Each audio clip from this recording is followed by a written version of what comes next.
Hey everyone, and welcome. Today we're going to jump right in and tackle the absolute foundation of one of the world's most beautiful languages, the Spanish alphabet. So, let's get started.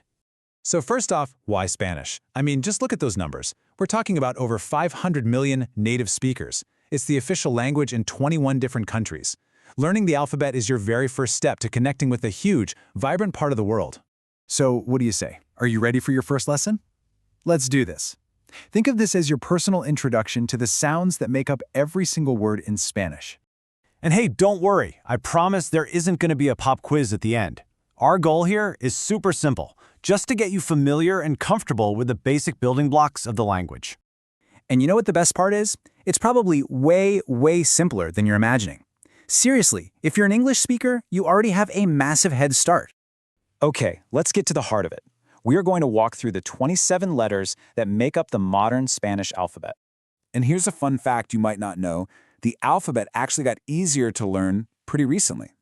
Back in 2010, the official Spanish language institution decided to simplify things by removing letters like CH and LL.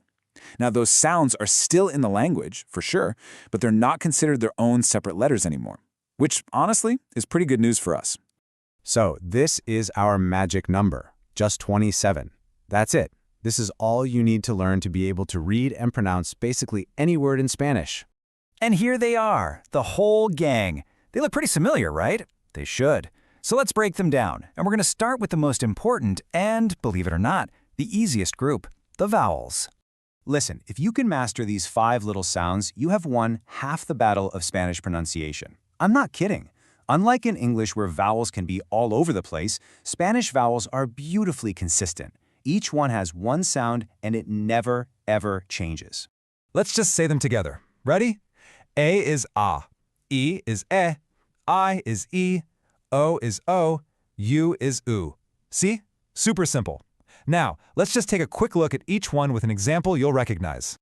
Okay, first up is ah. It's always a short, open ah sound. Just think of the A in the word father. Ah. It's never A like in gate. Next, we've got E. It's pronounced A, just like the E you hear in words like get or bed, a really straightforward sound. Eh. The Spanish I always makes a long E sound. It's exactly like the E in the word see. E.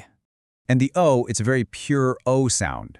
In English, we kind of slide it into an ow sound, but not in Spanish. It's just a clean, simple O, just like in go. And finally, oo. It's always pronounced oo, just like that sound in moon or soon. Oo. And that's it. You've literally just mastered all 5 Spanish vowels. How awesome is that? All right, let's move on to the consonants. The great news here is that so many of these are going to sound exactly how you expect them to. Let's start with a few of our familiar friends. Just take a look at this group, B, D, F, L, M, P. The sounds these letters make are incredibly similar to their English versions. So we're not going to spend too much time here because the real fun begins with the letters that have that unique Spanish twist. Okay, now for the fun part, the sounds that give Spanish its distinct character. The H, or H, is always, and I mean always, silent. Then you've got the J, or jota, which is that raspy sound from the back of your throat, a little like the chi in the Scottish word lock. And of course, the famous inye, which sounds exactly like the ny in canyon. These are the sounds that just scream Spanish. Now, some letters like to change their sound depending on which vowel they're next to. A perfect example is the letter C. If it's before an A, O, or U, it makes a hard K sound, like in casa. But if it comes before an E or an I, it softens to a T sound, like in cielo. It's a simple rule, but it makes a huge difference in pronunciation. So, where do we go from here? Well, you have just taken a massive first step into understanding the entire sound system of Spanish.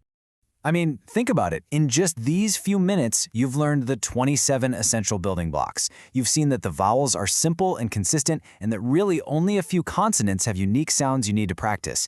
You are officially ready to start sounding out words. You now have the phonetic keys to unlock a language spoken by 500 million people. So the only question left is, what are you going to say first?